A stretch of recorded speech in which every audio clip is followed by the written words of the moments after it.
Hello and अस्सलाम वालेकुम guys. उम्मीद करता हूँ कि आप सब ठीक हैं। तो आज का जो हमारा टॉपिक है वो क्वांट का एक टॉपिक है, सर्कल एंड इट्स कॉर्ड्स। तो सर्कल जो हमारे पास है इसके बारे में पढ़ेंगे, क्या है सर्कल और उसके रिलेटेड जो भी टर्म्स हैं, छोटी छोटी टर्म्स हैं, जो सब सब टर्म्स हैं वो सब आज हम जानेंगे। देखिए, ये जो हमारे पास सर्कल होता है ये एक हमारे पास एक जियोमेट्रिक फिगर है। जैसे अभी तक हमने ग्राफ्स पढ़ा, उसके बाद हमने ट्रायंगल पढ़ा, वो भी हमारे पास एक जियोमेट्रिकल फिगर है। इसी तरह हमारे पास सर्कल एक ऐसा जियोमेट्रिकल फिगर है जहाँ पे एक सेंटर होता है और सेंटर के इक्विडिस्टेंट पोजीशन पे जो इसके सारे पॉइंट्स होते हैं, अगर हम उनको मिलाते हैं तो हमारे पास एक सर्कल जियोमेट्रिकल 2 डायमेंशनल फिगर बनता है जिसे हम सर्कल कहते हैं। ठीक है, वही मैंने इसके डिफिनेशन में लिखा हुआ है।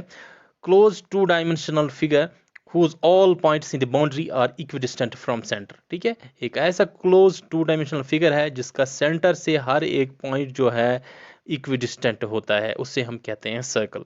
मैंने आपको लास्ट लेक्चर में कहा था सिमिलरिटी में कि हमारे पास दो सर्कल्स जो है वो सिमिलर हो सकते हैं। कोई भी दो सर्कल्स जो हमारे पास है वो सिमिलर हो सकते हैं, क्योंकि यहाँ पे हर एक सर्कल में जो है सेंटर से इक्विडिस्टेंट पोजीशंस पे होते हैं हमारे पास पॉइंट्स, जिनको मिला के हमारे पास इसका सर्कमफेरेंस बनता है। लेकिन हमारे पास कॉन्ग्रुएंट तभी सर्कल्स होंगे जब इनका जो है साइज भी सेम होगा। इसका मतलब है इनका रेडियस सेम होगा। उस सूरत में हम कह सकते हैं कि दो सर्कल्स हमारे पास जो है वो कॉन्ग्रुएंट है। तो उसी सर्कल के बारे में आज हम जानेंगे। तो इसके रिलेटेड जो भी टर्म्स हैं वो आज हम देखेंगे। सर्कल, मैंने आप लोगों को कहा कि हमारे पास एक 2 डायमेंशनल फिगर है जिसके सेंटर से इक्विडिस्टेंट पॉइंट्स जो होते हैं, अगर हम उनको मिलाते हैं तो हमारे पास एक geometrical figure 2 dimensional geometrical figure बनता है, उससे हम सर्कल कहते हैं। इसके बाद इसके रिलेटेड टर्म एक आता है जिसे हम कॉर्ड कहते हैं। देखिए, ये जो सर्कल है इसमें कोई भी लाइन सेगमेंट जो इसके सर्कमफ्रेंस को टच करता है, ठीक है, हमारे पास ये जो हमारे पास सर्कल है ना, इसके सर्कल के बाउंड्री को हम सर्कमफ्रेंस कहते हैं। याद रखें इस चीज़ को, इसको हम सर्कमफ्रेंस कहते हैं। इसके बारे में आप आगे जानेंगे। तो दो पॉइंट्स जो सर्कल के सर्कमफ्रेंस पे टच करते हैं उन्हें उसे हम कहते हैं, उस लाइन सेगमेंट को हम कॉर्ड कहते हैं। ये किसी भी तरह हो सकता है, यहाँ से यहाँ हो सकता है, यहाँ से यहाँ हो सकता है, यहाँ से यहाँ भी हो सकता है, यहाँ से यहाँ, कहीं से भी हम जहाँ पे दो पॉइंट्स पे सर्कमफ्रेंस को एक लाइन सेगमेंट टच करता है उसे हम कॉर्ड कहते हैं। ठीक है, अच्छा, हमारे पास अब सबसे जो मैंने आपको बहुत सारे कॉर्ड्स बताए, ये हो सकता है कॉर्ड, ये हो सकता है कॉर्ड, ये हो सकता है कॉर्ड, या ये हो सकता है कॉर्ड जो दो पॉइंट्स पे सर्कमफ्रेंस को टच करें। लेकिन एक कॉर्ड जो हमारे पास है जो सेंटर के थ्रू पास होता है उसे हम कहते हैं डायगोनल। ठीक है, उसे हम सॉरी डायमीटर कहते हैं। क्या कहते हैं हम? डायमीटर। देखिए, ये डायमीटर इस तरह से भी हो सकता है, इस तरह से भी।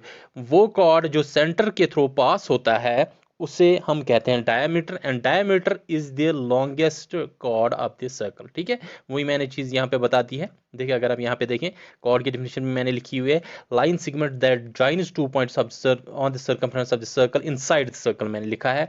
ये भी हो सकता है, कोई कह सकता है कि यहाँ से मैंने एक पॉइंट को टच किया, दूसरा यहाँ से पॉइंट को टच किया, क्या हम इसको कॉर्ड कहेंगे? नहीं, इसको कॉर्ड नहीं कहेंगे, क्योंकि ये इनसाइड द सर्कल होना चाहिए। ठीक है, तो हमारे पास जो लॉन्गेस्ट कॉर्ड होता है एक सर्कल में, तो वो होता है जो सेंटर के थ्रू पास होता है, चाहे वो इस तरह से हो, कुछ किसी भी तरह से हो सकता है, उसे हम डायमीटर कहते हैं। तो डायमीटर आपके पास होता है longest chord of the circle. ठीक है, because it passes through the centre. इसके बाद आता है हमारे पास आर्क। आर्क क्या होता है? देखिए, ये जो हमारे पास सर्कल है, ये हमारे पास सर्कल है, अभी तक हमने कॉर्ड देखा।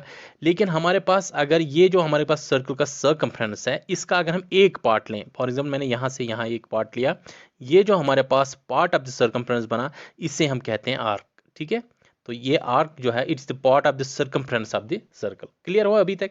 किसको हम कहते हैं सर्कमफ्रेंस, किसको हम कहते हैं कॉर्ड, डायमीटर क्या होता है, आर्क क्या होता है? आर्क होता है हमारे पास पार्ट ऑफ द सर्कमफ्रेंस। ये जो बाउंड्री होती है ना इस सर्कल की, इसका जो एक पार्ट, छोटा सा पार्ट, कोई भी पार्ट ले लें, या ये पार्ट ले लें, ये पार्ट ले लें, ये हमारे पास जो है आर्क बनता है। ये अगर हम ले लें ये वाला पार्ट, तो ये हमारे पास आर्क बन गया, ये वाला पार्ट। या ये जो बच गया बाकी, इसे हम मेजर आर्क कहते हैं। ये जो हमने लिया यहाँ से यहाँ, इसको हम माइनर आर्क कहते हैं। जो हमारे पास छोटा आर्क होता है उसे हम माइनर आर्क कहते हैं, और जो मेजर हमारे पास पार्ट होता है, जो बड़ा पार्ट होता है आर्क का, उसे हम कहते हैं मेजर आर्क। ठीक है, क्लियर हुआ ये आर्क? तो आर्क हमारे पास क्या है? ये पार्ट ऑफ सर्कमफ्रेंस है। अच्छा, इसके बाद आता है हमारे पास सेगमेंट। देखिए, ये जो हमारे पास सर्कल होता है, अगर हम कोई भी इसमें कॉर्ड डाल देते हैं तो कॉर्ड डालने के बाद ये दो हिस्सों में तकसीम हो जाता है। ठीक है, ये हमारे पास दो हिस्सों में तकसीम हो गया। तो ये जो हमारे पास दोनों हिस्से बनते हैं इन्हें हम सेगमेंट्स कहते हैं। ठीक है, इन्हें हम क्या कहते हैं, सेगमेंट्स। यहाँ पे मैंने लिखा हुआ है, देखिए ये मैंने यहाँ पे एक सर्कल लिया हुआ है, इसको मैंने एक कॉर्ड डाल दिया यहाँ से यहाँ। ये मान लीजिए ये कॉर्ड हमारे पास ए बी है।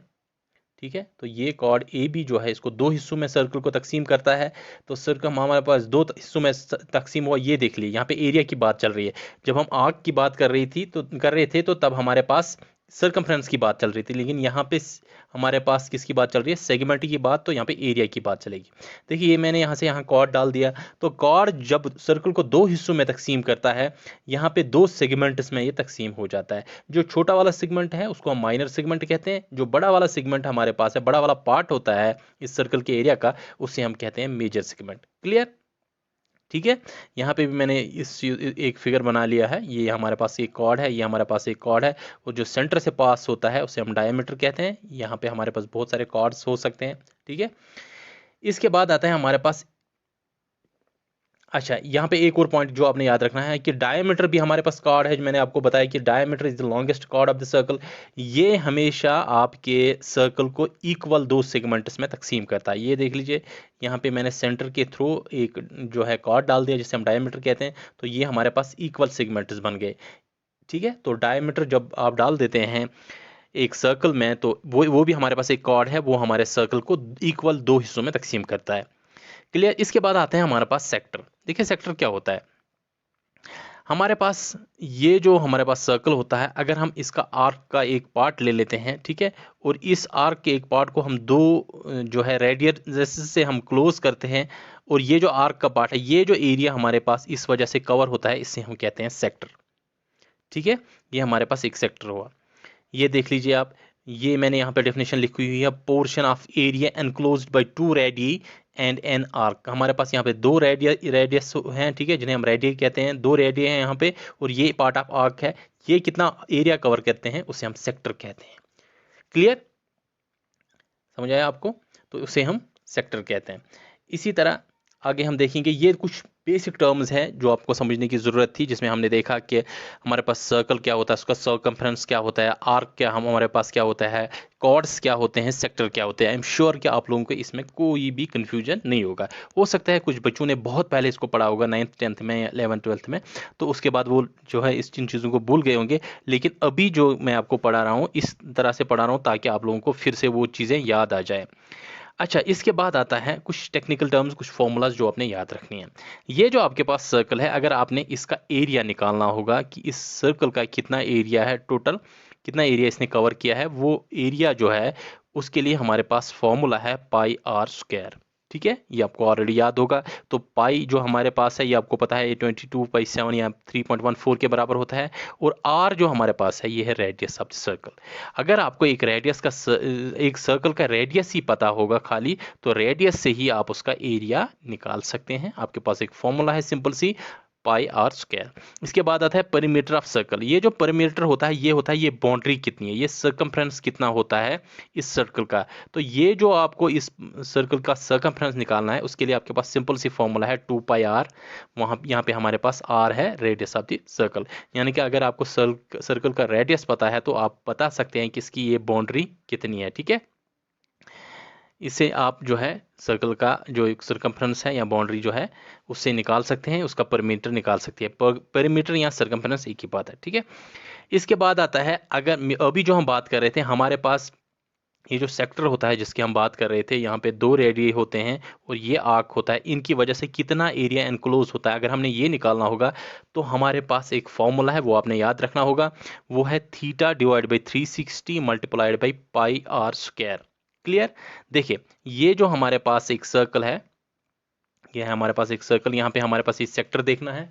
तो ये जो सेक्टर है हमारे पास यहाँ पे देखना है, इन दो रेडियस की वजह से ये जो आर्क है हमारे पास, इस आर्क की वजह से कितना एंगल सबटेंड हुआ। ये जो एंगल सबटेंड हुआ इसको हम थीटा से जो है पुकारते हैं, ठीक है। यहाँ पे हम थीटा से इसको कॉल करते हैं।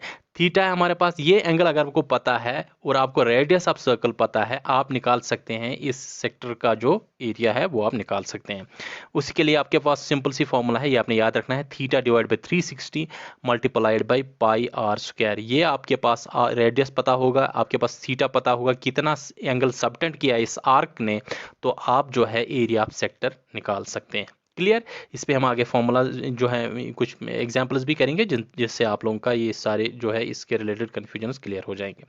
इसके बाद है हमारे पास लेंथ ऑफ आर्क। देखिए अभी हम बात कर रहे थे, ये जो हमारे पास सेक्टर है, सेक्टर किस वजह से बनता है, ये हमारे पास सेंटर है, सेंटर से जो दो रेडी हैं और ये जो हमारे पास आर्क है, इसमें कितना एरिया एनक्लोज होता है वो हम सेक्टर कहलाते हैं।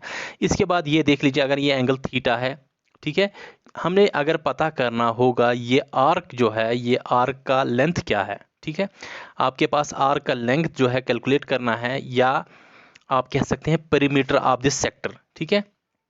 ये जो सेक्टर है इसका जो आर्क होता है, एक साइड से दो साइड से हमारे पास रेडियस होता है, तो ये आर्क का लेंथ निकालना है, या आप कह सकते हैं आर्क का पेरीमीटर निकालना है, ठीक है। अगर हम पूरे सर्कल का पेरीमीटर देखेंगे वो हमारे पास 2πr है, लेकिन अगर खाली ये सेक्टर का देखना है तो इसके लिए आपके पास क्या फॉर्मूला है, फॉर्मूला है आपके पास simply theta divide by 360 multiplied by 2πr, ठीक है, क्योंकि हमारे पास पूरा जो है सर्कल उसका कितना हमारे पास सर्कमफ्रेंस है, उसका पूरा पेरीमीटर कितना है 2πr, लेकिन अगर हम देखेंगे खाली इस सेक्टर का, उसको हम मल्टीप्लाई करेंगे थीटा डिवाइड बाई 360, यानी कि इस सेक्टर ने कितना एंगल सबटेंड किया उसको मल्टीप्लाई करेंगे हम 2πr से, हमें क्या पता चल जाएगा, length of A sector. Clear. फिर से समझाऊं, यहाँ देखें ये है हमारे पास सेंटर और ये दो रेडी है हमारे पास, ये आर्क की वजह से यहाँ पे कोई एंगल थीटा बनता है फॉर एग्जांपल, ठीक है। आपने अगर निकालना है ये आर्क का लेंथ क्या है या पेरीमीटर ऑफ दिस आर्क, ठीक है, तो आपके पास एक सिंपल सा फॉर्मूला है, theta divided by 360 multiplied by 2πr, why 2πr is perimeter of circle, जो आपको ऑलरेडी यहाँ पे मैंने बताया हुआ है। तो अगर हम देखें इसको थोड़ा सा सॉल्व कर लेते हैं, ये 2 1 2 2 180 जार, ठीक है, तो ये आपके पास बन के आता है pi r theta pi r divide by 180, ठीक है। अगर हम यहाँ से इसको डिवाइड 2 से डिवाइड करेंगे तो यहाँ हमारे पास क्या आता है, theta pi r divide by 180। Clear. समझाइए ये चीज़ आपको। अच्छा, अब देख लीजिए आपके पास आया है ये लेंथ जो है, लेंथ आर्क कब आपको पता चला, length of arc is equal to theta pi r divided by 180, ये आपको पता चला इस फॉर्मूला से, ठीक है।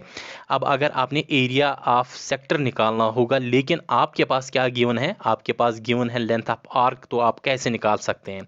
अभी आपने देखा इस वाले फॉर्मूला में हमारे पास एरिया ऑफ जो सेक्टर है वो हमारे पास है pi theta pi r square divide by 360, ये वाला फॉर्मूला जो हमने ऊपर पढ़ा कि एरिया ऑफ सेक्टर हम कैसे निकाल सकते हैं। एरिया ऑफ सेक्टर के लिए बिल्कुल आसान सी फॉर्मूला है सर, हमें ये तो याद ही रह गई है, ये है theta pi r square divide by 360, ठीक है, ये आपके पास फॉर्मूला है। लेकिन अब ऐसा भी हो सकता है कि आपके पास थीटा ना दिया गया हो, आपके पास अगर थीटा ना दिया गया हो, आपके पास डायरेक्टली लेंथ ऑफ आर्क दिया गया हो, तो आप कैसे कैलकुलेट करेंगे एरिया ऑफ सेक्टर, उसके लिए फॉर्मूला देखें, बिल्कुल सिंपल से फॉर्मूला है।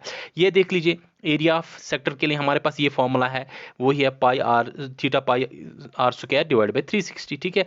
अब देख लीजिए मैं इसको थोड़ा सा जो है इसको अलग अलग कर देता हूं, मैं इसको लिख सकता हूं इस तरह से, थीटा पाई आर, ये हमारे पास आर स्क्वायर है, एक आर को मैं अलग कर देता हूं, डिवाइड बाय हमारे पास है 360, इसको मैं 180 इंटू 2 लिख सकता हूं कि नहीं, ठीक है, क्योंकि 180 इंटू 2 360 हुआ। तो अगर मैं इस तरह से लिख सकता हूं, अगर आप इसको देखें ये किसके बराबर है हमारे पास, अभी जो हमने ऊपर निकाला लेंथ ऑफ आर्क एल, वो है हमारे पास theta pi r divide by 180, ठीक है। तो इसको जो है हम इसके बदले में हम सब्स्टिट्यूट कर सकते हैं लेंथ ऑफ आर्क, तो लेंथ ऑफ आर्क के बदले यहाँ पे सब्स्टिट्यूट एल करेंगे तो यहाँ पे आपको आ जाएगा आर डिवाइड बाई 2, ये आपके पास बनता है L R divide by 2। Clear है, ठीक है। तो अगर आपको डायरेक्टली निकालना होगा एरिया ऑफ सेक्टर, आपके पास खाली जो है लेंथ ऑफ आर्क दिया गया है, रेडियस दिया गया है, तो using this simple formula you can calculate the area of sector. Clear है। तो दोनों फॉर्मूला आपके पास है, अगर थीटा दिया गया है वेल एंड गुड, अगर नहीं दिया गया है तो using the length of arc you can use this formula and you can calculate the area of sector. Clear. चलिए अच्छा, इसके बाद ये फॉर्मूला आपने याद रखना जो अभी हम जिक्र कर रहे थे, तो एरिया ऑफ सेक्टर आपने, ये बहुत इंपॉर्टेंट फॉर्मूला है, इस पे बहुत बार क्वेश्चंस आ गए हैं, इसको आपने याद रखना है। इस पे थोड़े से क्वेश्चंस करते हैं ताकि आप लोगों को जो है ये चीज़ें याद रहें। क्वेश्चन है हमारे पास, अगर आप ये खुद ट्राई करना चाहते हैं तो है, आप जो है जो इस तरह से हम एमसीक्यूज करते हैं, आप वीडियो को पॉज कर सकते हैं, उसके बाद जो है आप इसका आंसर निकाल सकते हैं। क्वेश्चन है हमारे पास, if the angle subtended by the arc, हमारे पास जो एंगल सबटेंड करता है आर्क, तो वो कितना है, 90 डिग्री है। What is the area of sector covered by an arc given, हमारे पास रेडियस दिया गया है 2 सेंटीमीटर। आपने बताना है कि ये जो हमारे पास एरिया ऑफ सेक्टर है उसको कैलकुलेट करना है, इस तरह से दिया गया है। ये हमारे पास कहा गया है कि आर्क के द्वारा जो एंगल सबटेंड किया गया है दैट इज 90 डिग्री, ठीक है, 90 डिग्री है। और ये भी हमें कहा जाता है कि रेडियस जो हमारे पास है ये 2 सेंटीमीटर है।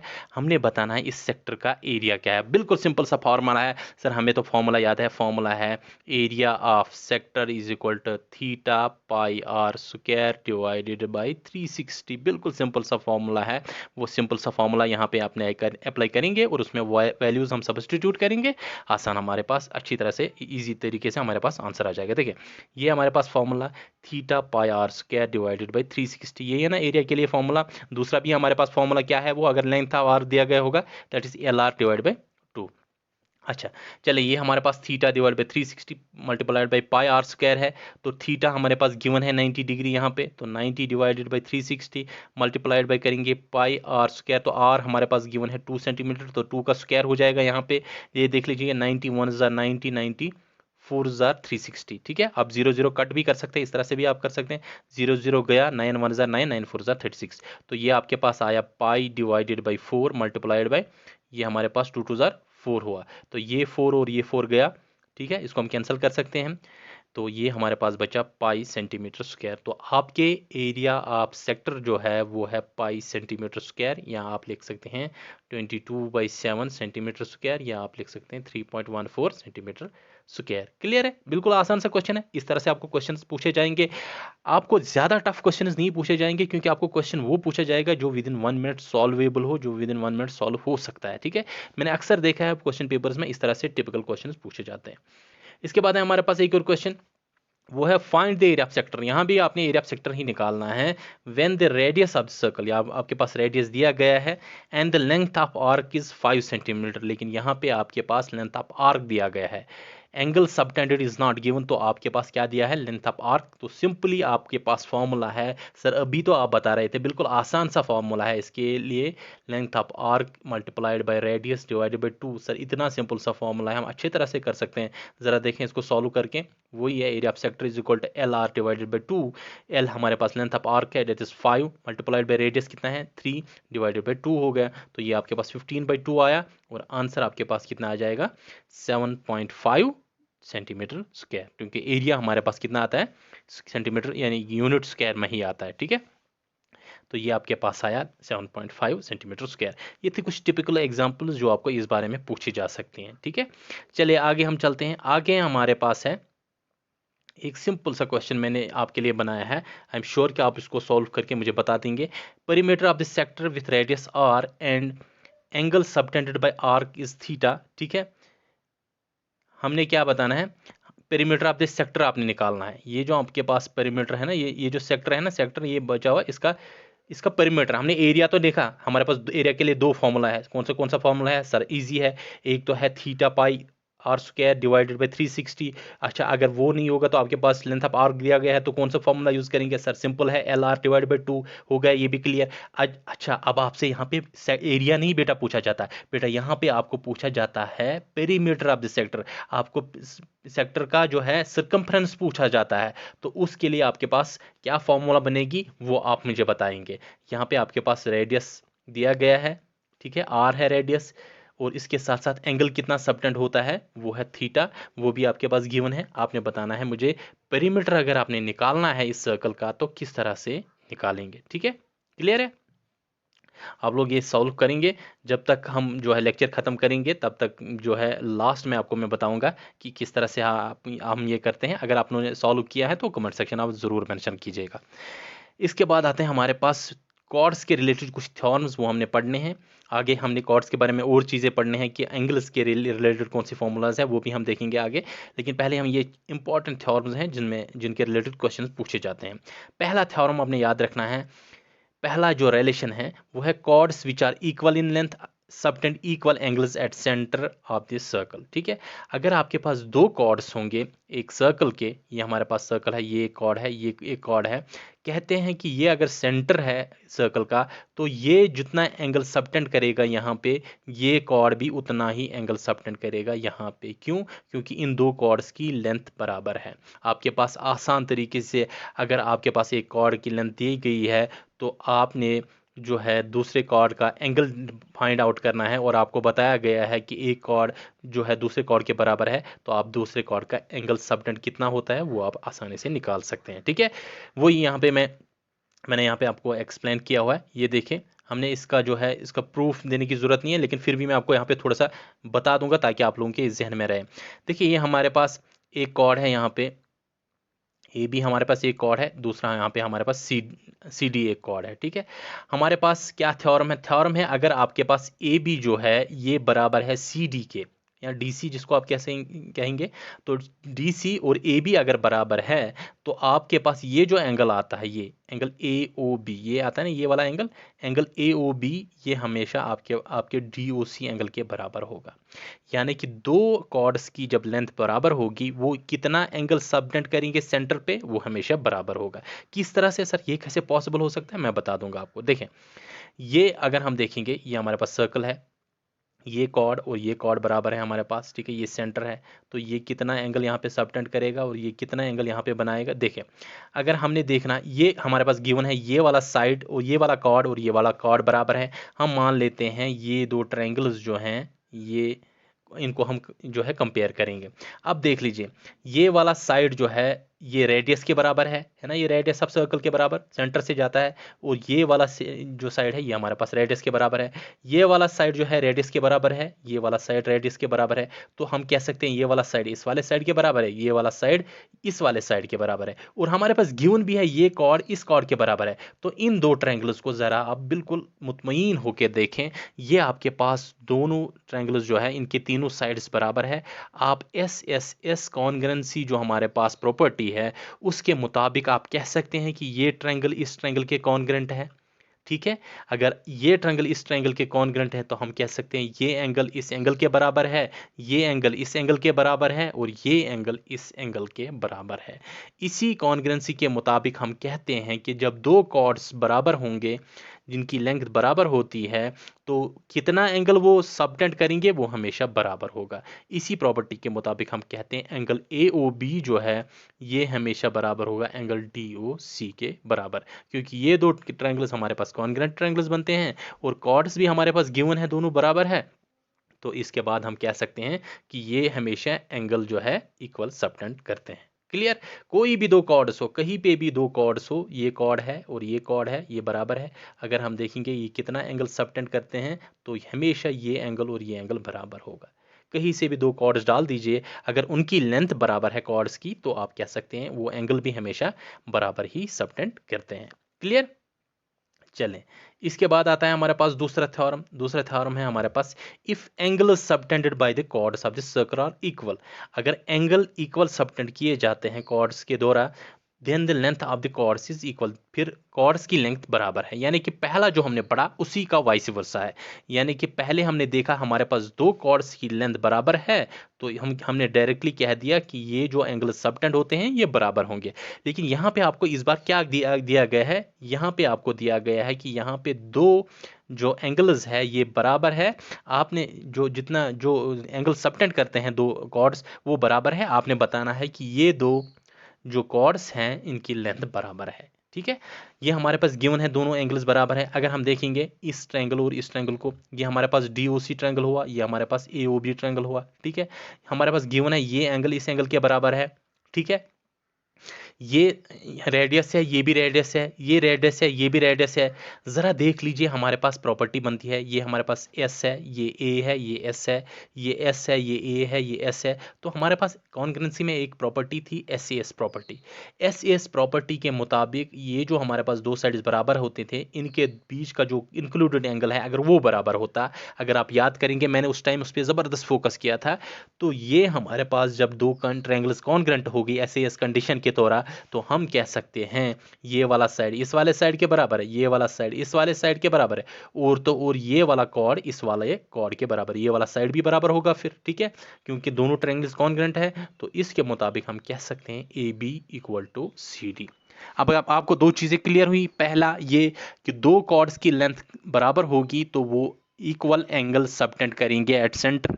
दो कॉर्ड्स का जो दो कॉर्ड्स का जो एंगल सबमिशन होगा, जो वो एंगल सबमिट करते हैं सेंटर पे, अगर वो इक्वल होगा तो कॉर्ड्स की लेंथ भी इक्वल होगी, ठीक है, वाइस वर्सा है।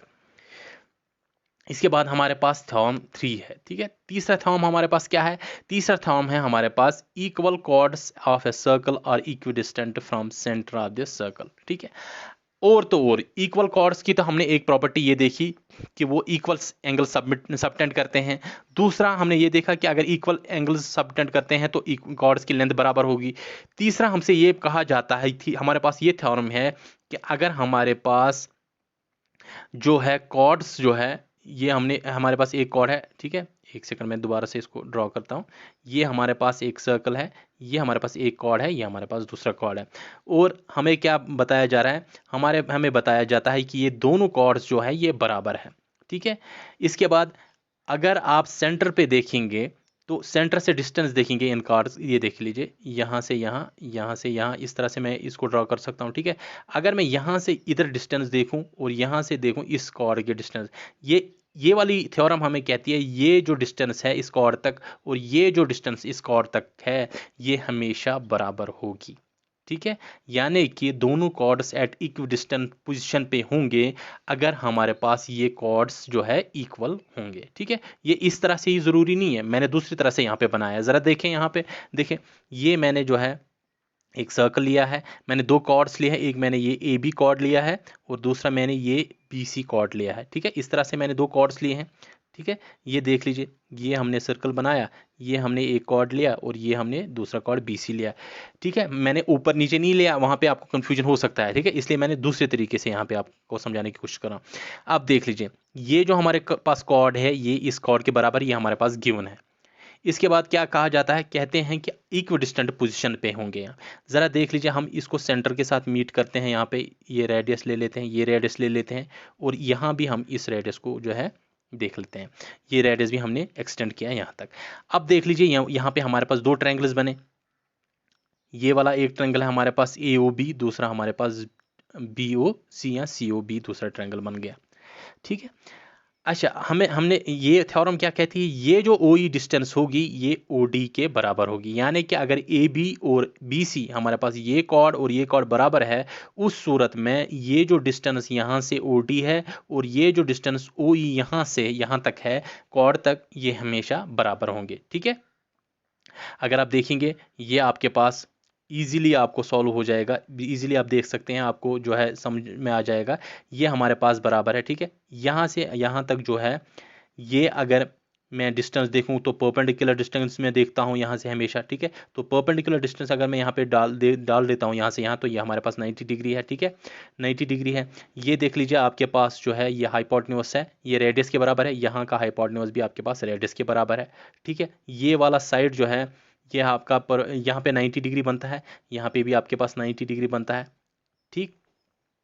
इसके बाद आप ये देख सकते हैं ये वाला साइड, ये जो हम जो परपेंडिकुलर डाल देते हैं ये हमेशा इसको दो हिस्सों इक्वल दो हिस्सों में तकसीम करता है, तो ये वाला साइड भी आपके इस वाले साइड के बराबर होता है। तो RHS प्रॉपर्टी के मुताबिक आप कह सकते हैं ये वाला ट्रायंगल जो है ये इस एक वाले ट्रायंगल के बराबर जो है कॉन्ग्रुएंट है। जब ये दोनों ट्रायंगल्स कॉन्ग्रुएंट हैं, अब आपको इसके सोल्यूशन में नहीं जाना, इसलिए मैं इसको ज़्यादा जो है खोल के नहीं बता रहा हूँ, क्योंकि आपको ये नहीं देखना है, आपने सिर्फ याद रखना है कि जब दो कॉर्ड्स जो है आपके पास इक्वल लेंथ के होंगे तो इसका मतलब है ये इक्विडिस्टेंट पोजीशन पे होंगे, सेंटर से एक ही दूरी पे होंगे। ठीक है, ये कहीं से भी एक कॉर्ड्स हो सकते हैं। मैंने फॉर एग्जांपल यहाँ से एक कॉर्ड डाल दिया और यहाँ से एक कॉर्ड डाल दिया, तो मेरा इस थ्योरम का मतलब है जब ये दोनों कॉर्ड्स बराबर होंगे तो इसका मतलब है यहाँ से जितना डिस्टेंस यहाँ तक होगा उतना ही डिस्टेंस यहाँ से यहाँ तक होगा। ठीक है, ये डिस्टेंस और ये डिस्टेंस हमेशा बराबर होगा। ठीक है, ये हमारे पास तीसरे थ्योरम का जो है क्रक्स है। ठीक है, इसको आप याद रखें। अभी तक हमने 3 थ्योरम्स पढ़े, बिल्कुल आसान थी थ्योरम्स हैं। यहाँ पे आपने एक और चीज़ याद रखनी है, अगर आपने कॉर्ड की लेंथ निकालनी होगी, ठीक है, ये जो है हमारे पास कॉर्ड, अगर आपको इसकी लेंथ निकालनी होगी तो उसको आप कैसे कैलकुलेट कर सकते हैं, वो आपको इस फॉर्मूला से जो है निकाल सकते हैं। पहला हमारे पास फॉर्मूला है, वो है आपको ये जो है 2 को मल्टीप्लाई करना है under root of R square, where R is radius. ठीक है, इस सर्कल का रेडियस क्या है, और माइनस करना है ये डिस्टेंस कितना है सेंटर से। ठीक है, ये देख लीजिए, ये आपके पास सर्कल है, आपसे कहा जाता है ये हमारे पास एक कॉर्ड है और distance from centre is for example 2 centimetre. ठीक है, और आपसे कहा जाता है कि इसका रेडियस जो है वो 5 सेंटीमीटर है, तो आपने कहना है कि ये कॉर्ड की जो लेंथ है वो कितनी है। आप सिंपली ये फॉर्मूला यूज़ करेंगे 2 into under root of R square minus D square, तो ये आपके पास 5 स्क्वायर माइनस 2 स्क्वायर आ जाएगा।